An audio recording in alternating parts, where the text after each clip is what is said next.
Hey everyone.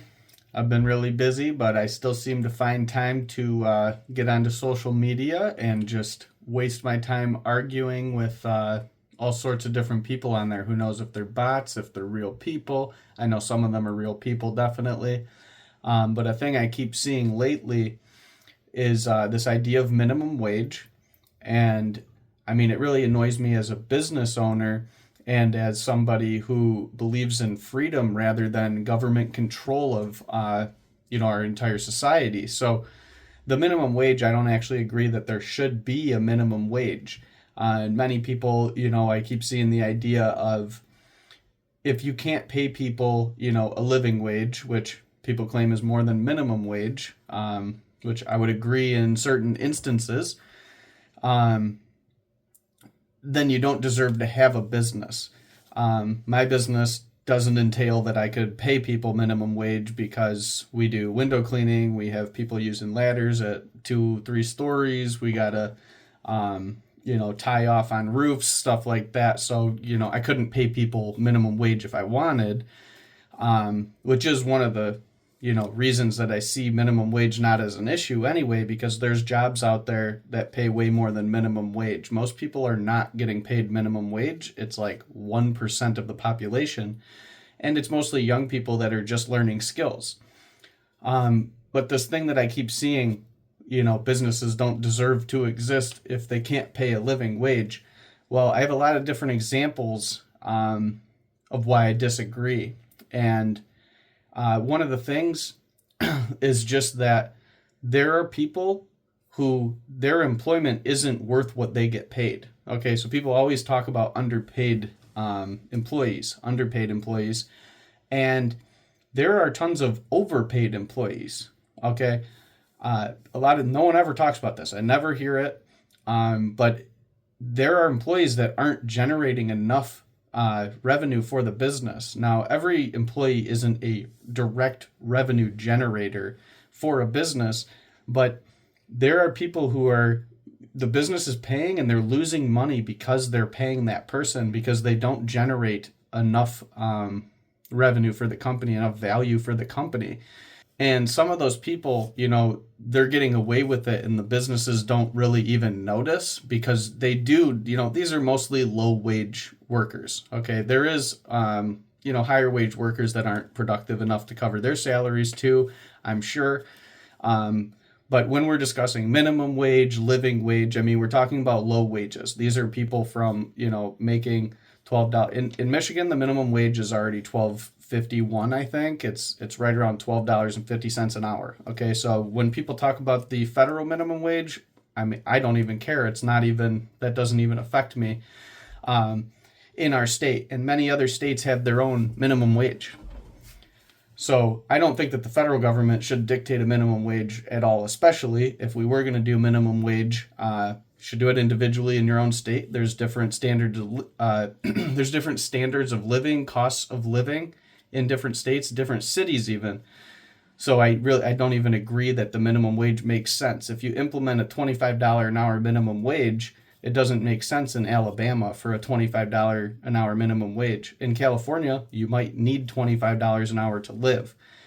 My point isn't even that people deserve to get paid a living wage. There's a ton of situations where people would still work a job, and it's not just because they're being forced to, they would want to do that job. There's people who get part-time jobs outside of their job, something that they might just want to do. There are people who are retired and then they want a part-time job at, Walmart or Costco or some, large store just greeting people. It just gets them out into the community and gives them something to do. If you force Walmart to pay people $25 an hour, those greeters are gone. No one's going to pay them to stand there and say hi at the entrance. Walmart does see a value for it currently. It's nice to walk into a store and have someone greet you. But there is a value proposition to that a business has to take into account. They can't just pay somebody whatever amount and say, well, it is a job, so you have to pay them this amount. Same thing with volunteer work. So I go volunteer at an organization near us in Pontiac, Michigan, called Lighthouse. So they have homeless shelters and they have a food pantry. I go there and I work for free.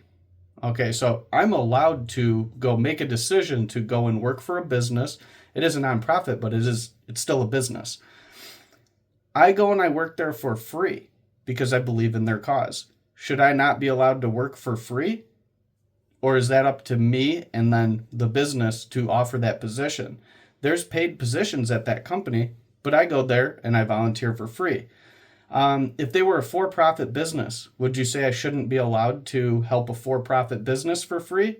Because if you think I could go help a for-profit business for free, then why wouldn't I be able to work for $3 an hour, $4 an hour, $5 an hour? Why do they have to pay me a minimum wage? If we agree on the wage, me and the business, this is a fair transaction according to both of us. People will try and say people are coerced into, working these jobs, but you could say employers are coerced into hiring people too. They need people to perform jobs. So depending on the market demands whatever the price is for that labor, for that position, and people are competing to get these jobs. People are competing to get higher wages, and forcing a minimum wage from the government doesn't really change anything. It just changes the bottom, and it also does change. It would change what an employer thinks is worth to even have as a job at their company. Like I mentioned, greeters before. Okay, we have a grocery store, Kroger, throughout Michigan. They have people returning the carts. Okay, so you put your carts in the parking lot in the little cubicle they have for the carts. And they have mostly teenagers going out and grabbing these carts, bringing them back into the store so that customers have them available. That job, right now, it's a minimum wage job. If you go and you apply there, it's a minimum wage job. These teenagers, I've even heard them in the parking lot complaining about how much they get paid. But either way, if you take that now up to a $25 an hour position, Kroger will not have those people, okay? Either that, or now your groceries are way more expensive because you just went from paying these kids $12.50 an hour to $25 an hour, okay, all day. I mean, you got tons of these stores, there's like 5-6 kids in each Kroger parking lot all day long, every day. If you add that up at just one store, you say you got 5 people, another $12.50 an hour, that adds up at each store. Now they're going to have to make that up on their cost in groceries. Grocery stores particularly have extremely low margins, so they're operating at like 2 to 5% margins. Large grocery stores like that. People think that they're just raking in tons of money, but most retail stores like that aren't just making, they don't have huge profit margins. So they make a lot of money because they have a lot of stores and they sell a lot of product. But overall, they're, each sale, they make a tiny bit. So in those positions, I've also heard people argue that, well, you could pay, kids less than minimum wage. They're still dependent on their parents, most of them at least, if they're not emancipated. And those kids, that's okay because they're learning skills. Okay, so when does that change then? Okay, it changes once they turn 18. Now I have to pay them a living wage. Or what if that 18-year-old wants that job, but I will not hire anyone under 18? Now am I, or over 18, because I can't pay them, low enough for that job to make sense. So is that now age discrimination? If I can't afford to pay that wage, okay, or Kroger, because literally the job is not valuable enough. These are kids that are barely, they barely have any skills. They've just been in school doing homework and solving math equations. They haven't even been in the real world trying to actually provide value in the real world. So when you take that and you apply it into a real life situation where you have to pay somebody, what if an 18-year-old wants that job?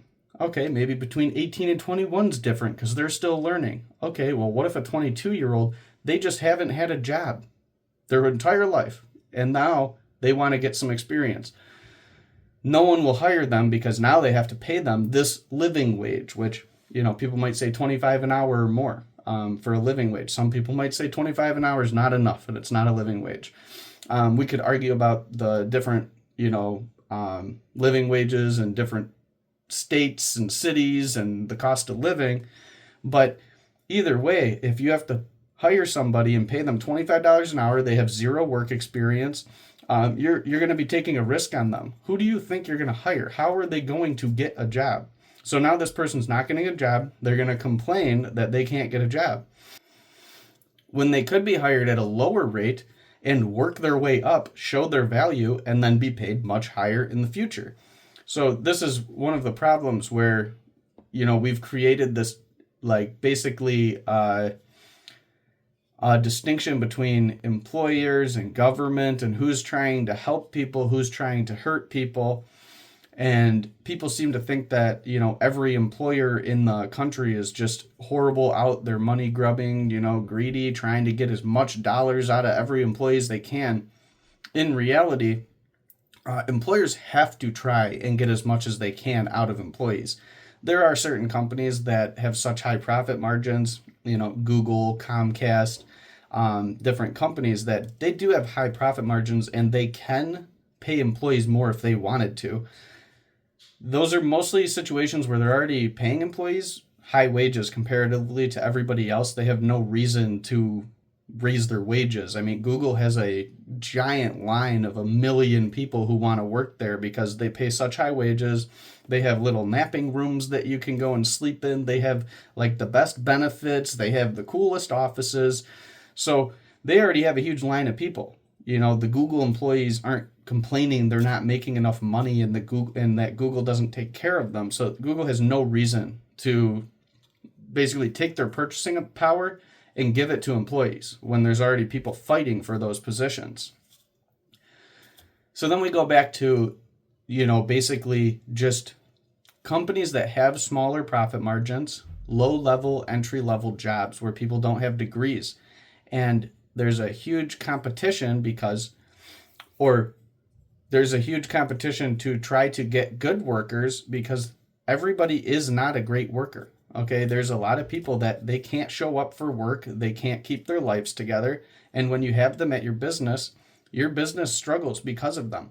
They aren't worth the $12.50 an hour. There are employees that won't show up on time, will leave early, they'll call off all the time on a whim, whatever. They always have problems in their lives.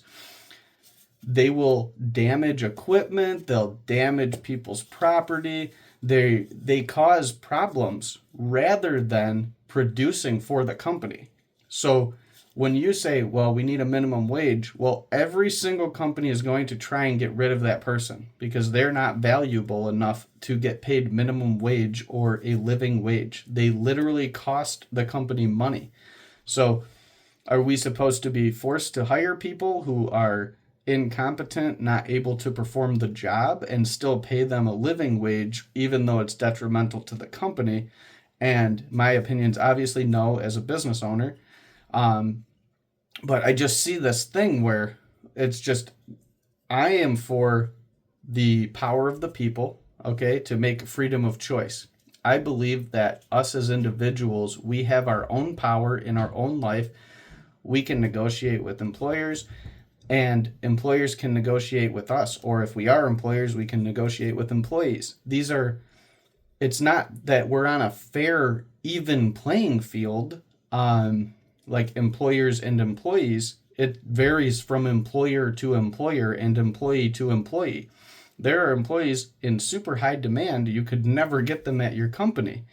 And then there's employers that everybody wants to work for. There's employers that no one wants to work for, but they take the job anyway because they pay enough, or that person doesn't have the correct experience that they need, or they're incompetent and have been fired from a ton of jobs. It's the only company that'll take them.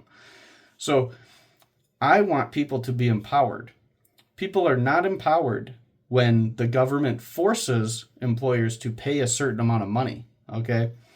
So this is just one thing I've been seeing constantly, just pushing for minimum wages, when this isn't going to solve the problem at all. It's not going to solve the problem.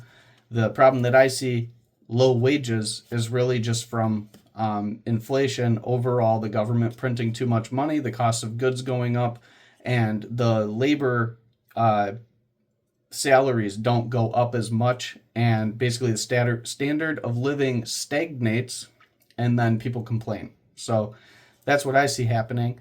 Let me know in the comments, if you think inflation's a big problem, if you think we need a minimum wage, and see if my logic changed your point of view on how minimum wage works or not, because I don't hear people talking about it. I always hear certain things, raising the minimum wage is just going to make prices go up. I don't think that's the biggest issue. I think the issue is people who want to make a little bit of income, they're retired from their main career. They can't do that main career anymore, but they can do something. They can take tickets at the theater, they can push cards, they can greet people. There are jobs that they can do, but it's not going to be a living wage, but it can supplement their Social Security. It can supplement their retirement funds that they have. Maybe they just want to be able to purchase some extra gifts for their grandkids or something, or maybe it's a kid who lives at home when he's 20 years old going to school part-time, and they just want money to be able to go out to concerts and stuff. They shouldn't be able to get a job now, or they may not be able to get a job if the wages are $25 an hour because no one's going to hire them for that price. So that's what I see it as. Like I said, let me know in the comments, and I would love to debate you with that. Thanks for listening, and remember to always vote your conscience.